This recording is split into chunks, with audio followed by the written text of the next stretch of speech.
मीठा 300 रुपया किलो। हम कहे कैसे बनी है और कहाँ चीनी से, हम कहे चिनिया कैसे बनी है, कहाँ गन्ना से।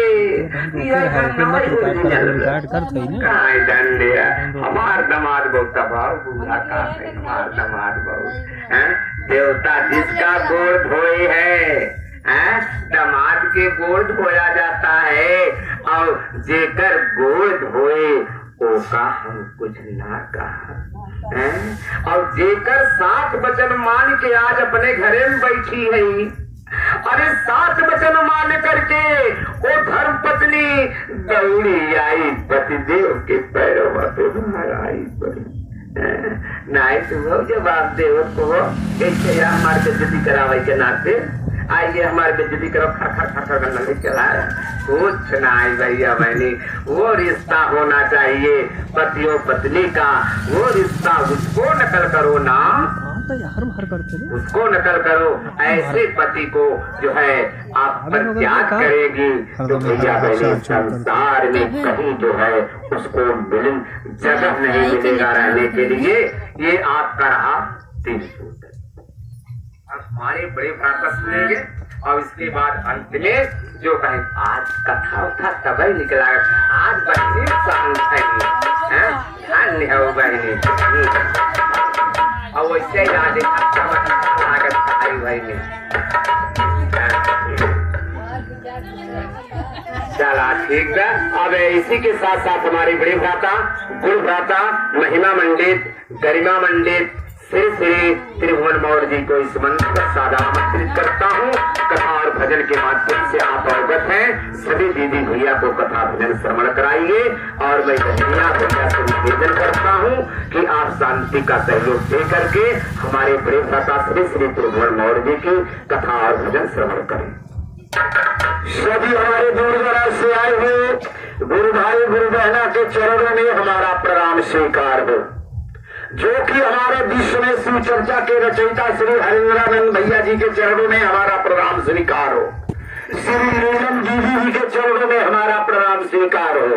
मंच पे मंचस हमारे आध्यात्मिक जगत के पुरोधा हिंदुस्तान के गौरव महिमा मंडित गरिमा मंडित श्री विश्वनाथ भैया जी के चरणों में हमारा प्रणाम स्वीकार हो। ढोलक पर संगत करने वाले श्री हमारे संतु भैया जी के चरणों में हमारा प्रणाम स्वीकार हो। साथ ही साथ हमारे माइक पर संगत करने वाले श्री गोपाल भैया जी के चरणों में हमारा प्रणाम स्वीकार हो। देखिए बहना, हमारे सभी गुरु भाई गुरु बहना, हमारे भैया ने बड़ी अच्छी अच्छी कथा जो है आप लोग को दर्शाए। छोटी सी कथा एक और लीजिए हमसे, भजन और कथा। वो भी हमारे भजन जो है लवकुश मंदिर अयोध्या धाम जन्मभूमि के जस्ट बगल है भक्तों। जय हो। जितने परम भक्त पहुंचे हैं अयोध्या धाम पे, वहाँ लवकुश मंदिर है, जस्ट बगल है जन्मभूमि, जिसके लिए हमारे देश के हिंदू धर्म में नया निर्माण हुआ और नया मंदिर बनाया गया। जनकपुर से सोने चांदी की मूर्तियां आई वहाँ स्थापित की गई है। वही लवकुश मंदिर की एक छोटी सी भजन आप लोग लीजिए, सुनिए।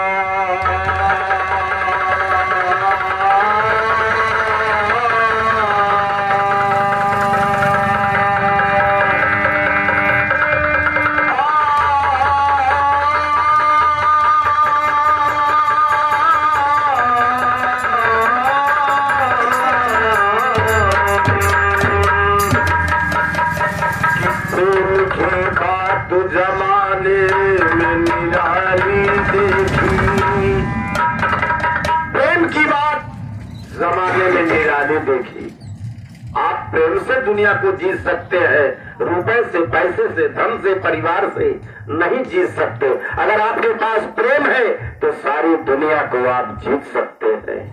प्रेम की बात जमाने में निराली देखी, और प्रेम से प्रेम की फलती हुई डाली देखी कि प्रेम का दर्श ये का दर्श है जीने के लिए, और प्रेम में शांति होती है सदा मन के लिए। सच्चा प्रेम करने वाला कोई है नहीं दुनिया में। किया है तो सच्चा प्रेम तो किया है। कौन प्रेम करे तो यूं करे जैसे क्षीर और नीर, क्षीर दूध, नीर दूध क्षीर पानी, पानी और दूध जो है वो सच्चा प्रेम किए थे। ये आप पहचान नहीं पाएंगे। दूध में अगर आप पानी मिला दे तो उसको आप पहचान नहीं सकते कि ये दूध है कि पानी है। प्रेम करे तो यूं करे जैसे क्षीर और नीर, और वाके विषुवत वाही के उठत कलेजे तीर। जब दूध और पानी आपस में मिल गए, हलवाई ने मिला दिया और कड़ाही में रख दिया, नीचे से आग लगा दिया तो पानी जलने लगा। दूध कहता है मित्र मेरा साथ छोड़कर कहाँ बिछुड़े जा रहे हो। मानता नहीं है हलवाई। जब सारा पानी जला दिया कहता है दूध जाओ तुम गलत प्रेम किए थे, जैसे तुम बिछुड़ रहे हो वैसे अपना नाम हम बदल देते हैं। लोग मुझे दूध कहेंगे तो महामूर्ख कहे जाएंगे, मेरा बिगड़ा हुआ नाम मुझे सब खोवा कहेंगे। सच्चा प्रेम तो वही है। देखिए राजा दशरथ की अवस्था 60,000 वर्ष बीत गई, तब तक कोई संतान नहीं हुआ। जय हो। राजा दशरथ चिंतित पड़ गए, मेरी राजधानी सूनी रह जाएगी, कौन देखेगा इसको। जय हो। जवानी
जन्म 4 जन लीना।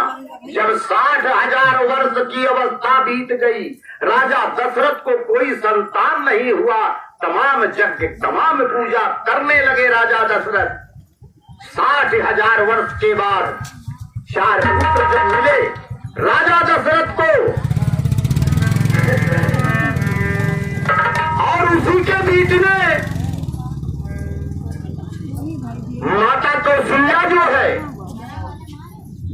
माता कौशल्या की गोद से भगवान राम और लक्ष्मण को 14 वर्ष का वनवास हो गया। माता कौशल्या सोच रही है, इतने दिनों के बाद मेरे आंखों के सामने 2 लाल मिले हैं, भगवान राम और लक्ष्मण। 14 वर्ष कैसे वन में बिताएंगे, यही सोच सोच करके कौशल्या मैया जो है रो करके कैसे कह रही हैं, भजन हमारे लवकुश मंदिर अयोध्या धाम के भक्तों, कैसे माता कौशल्या कह रही है अपने दिल में,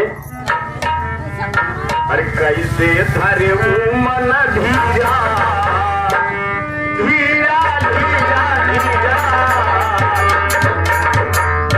अरे कैसे धरे मनवा धीरा मार दुनो हीरा,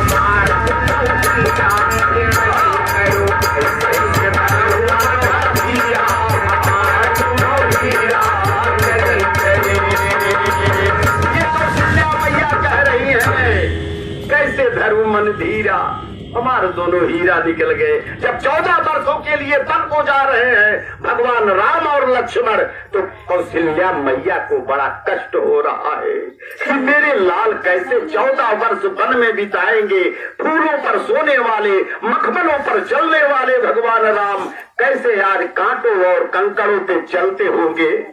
कौशल्या मैया रो रो करके कह रही है, अरे कैसे धरे मनवा धीरा हमारे दुनो हीरा, कैसे धरे मनवा धीरा हमारे दुनो हीरा, कैसे धरे मनवा धीरा हमारे दुनो हीरा, कैसे धरे मनवा धीरा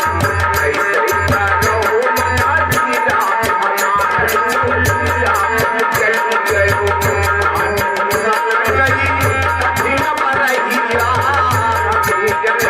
कैसे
कौशल्या मैया ने कहा, इतने दिनों के बाद मेरे आंखों के सामने तो लाल मिले भगवान राम और लक्ष्मण।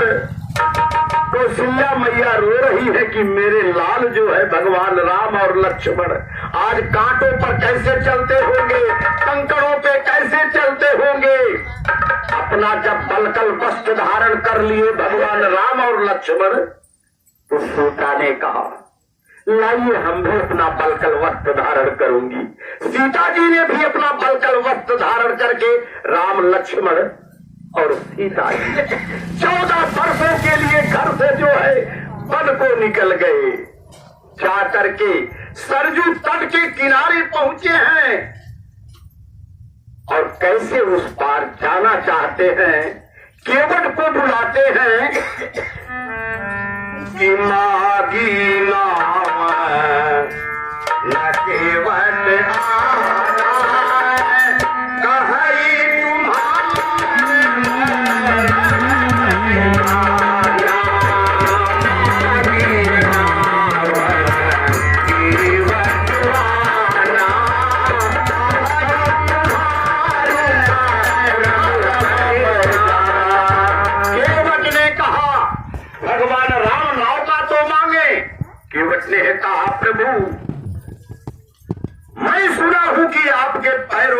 कहीं जादू है।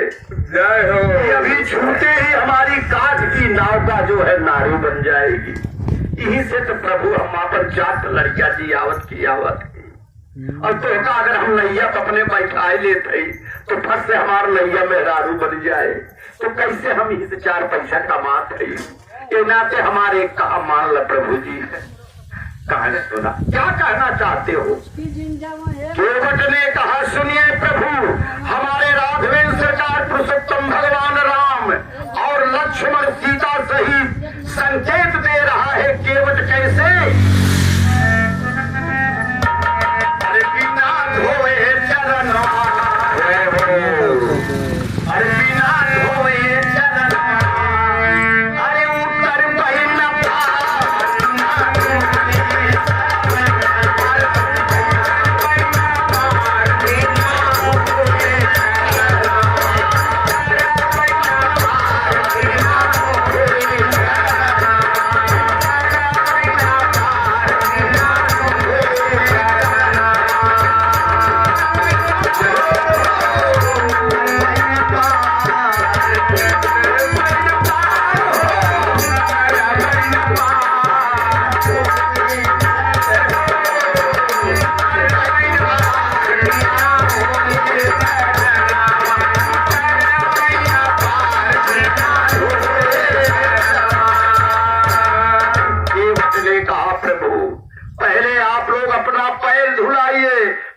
अपनी नौका में बैठाएंगे। हम अपनी नौका में नहीं बैठाएंगे। आपके पैरों में ऐसी जादू है कि छूते ही अभी हमारी काठ की नौका नारी बन जाएगी। प्रभु बड़ा सा कठौता केवट ने लाया खोज करके और भगवान राम लक्ष्मण सीता सहित पैर को पखाड़ करके अपनी नौका पे बैठाया और ले जाकर उस पार को कर दिया। सीता ने मुद्रिका निकाल करके केवट को दे रही है। उतरैया। केवट ने कहा नहीं प्रभु, आपकी उतराई मुझे नहीं चाहिए, मुझे भी कभी पार कर देना। उस पार भगवान राम और लक्ष्मण सीता सहित निकल गए। 14 वर्षों के लिए वन हो गया था। जा करके बलवान एक जंगल में झोपड़ी बना लिए भगवान राम और लक्ष्मण सीता सहित वही झोपड़ी में रहने लगे। और रावण जो था सोने का मृग बना उस समय सीता को हरने के लिए, छल करने के लिए आया। कुटिया के इधर उधर घूमने लगा। सोने का मृग सीता ने देखी, कहती है देवर लक्ष्मण ऐसा सुंदर मृग देखा सुना, कैसा यूं सुघर सलोना है, सर से तो इसके पांव तलक सारा ही सोना सोना है।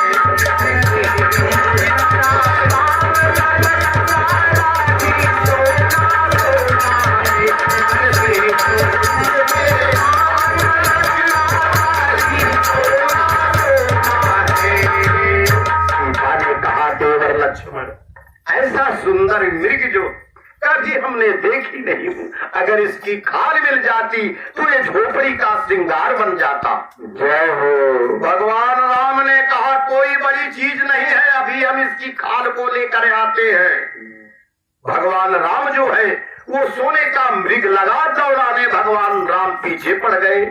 वो तो माया का बना था ना सोने का मृग, लगा भगवान को दौड़ाने इस जंगल उस जंगल दौड़ाते औरत किस पर ध्यान देती है, सोना तो फ़रोख्त है, एक बड़ा शरीक है। अब सोनवा देखिए सीधा कहीं लावा मारे गहना हमारे चाहिए।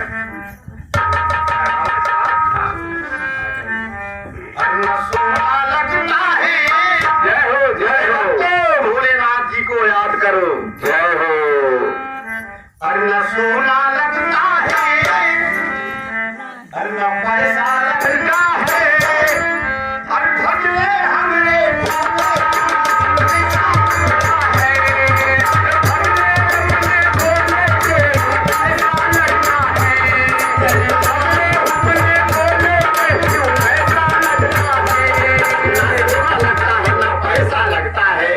भजले अपने भोले का मन कैसा लगता है बंदो। जय हो। जब भगवान राम को वो सोने का मृग दौड़ाते दौड़ाते इतनी दूर निकल गया, तब मृगा को बाण जैसे मारे भगवान राम, वो सोने का मृग जो बना था जैसे ही बाण लगा, हाय सीते हाय लक्ष्मण की आवाज कुटिया में सुनाई दी। सीता ने कहा देवर लक्ष्मण, तुम्हारे भैया जो है धर्म संकट में है, जाइए आप उनकी मदद के लिए, देखो क्या बात है। जो आवाज कुटिया तक आ रही है, हाय सीते हाय लक्ष्मण, हाय सीते हाय लक्ष्मण, हाय सीते। लक्ष्मण ने कहा माँ, तुझे इस बर्बाद जंगल में छोड़कर कैसे जाऊं, इतने बड़े बड़े शेर बाघ भालू है कि अभी खतरा कर जाएंगे। सीता ने कहा नहीं बेटे जाओ। जैसे ही लक्ष्मण जाने लगे तो अपने धनुष से रेखा बना दिए कि माता तो रेखे से बाहर न उस पार जाना, नहीं तो खतरे से खाली नहीं रहेगा। लक्ष्मण भी निकल गए। इतने में जैसे कुटिया सुनसान पाया, वो झोली भाग करके आया जो है भिक्षा मांगने के बहाने, भिक्षा को मांग रहा है। वो छल करने के लिए पहुंचा था। सीता ने रेखे के अंदर से भिक्षा दे रही है, बोलता है रेखे से बाहर निकलो तभी हम भिक्षा लेंगे, नहीं तो नहीं लेंगे। जैसे ही सीता जी रेखे से बाहर निकली, वो दुराचारी दुष्ट जो है सीता जी की बाह पकड़कर खींच करके लंका नगरी की तरफ प्रस्थान कर गया। सीता जी रो रही है, चूड़ियों को तोड़कर फेंक रही है, साड़ियों को फाड़ कर फेंक रही है। रोते बिलखते हुए रावण जो है सीता जी को लंका नगरी की तरफ प्रस्थान कर दिया। रास्ते में गीधराज जटाऊ ने मिला कि मेरी माता को कहां तू लेकर जा रहा है। गीधराज जो है देखिए रावण को रास्ते में मूर्छित कर दिया कि मेरी माँ को कहां लेकर जा रहा है तू दुष्ट। चोंचों से 1 घंटे रावण को मूर्छित कर दिया।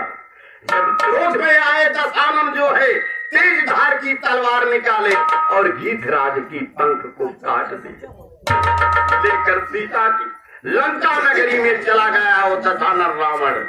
1 घंटे बाद भगवान राम और लक्ष्मण जब सोने की खाल मृगा की खाल लेकर पहुंचते हैं कुटिया में, देखते हैं सीता जी न राजधार पेड़ पर तो जानवरों से पूछ रहे हैं कि तूने मेरी प्यारी सीता को कहीं देखा है कि हे खगमृग हे मधुकर श्रेणी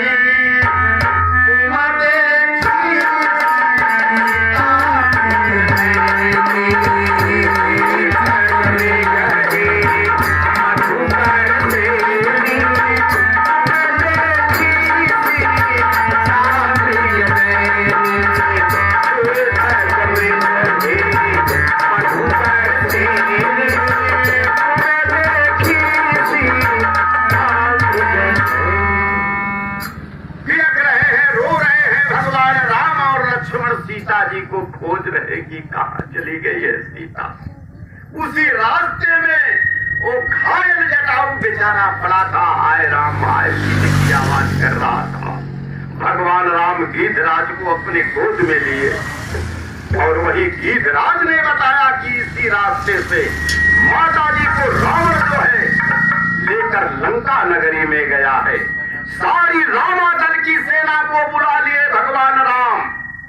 बोलो कि कौन ऐसा वीर बहादुर है जो 2 समुद्र पार करके उस पार लंका नगरी में जा करके माता जी का पता लगा सकता है।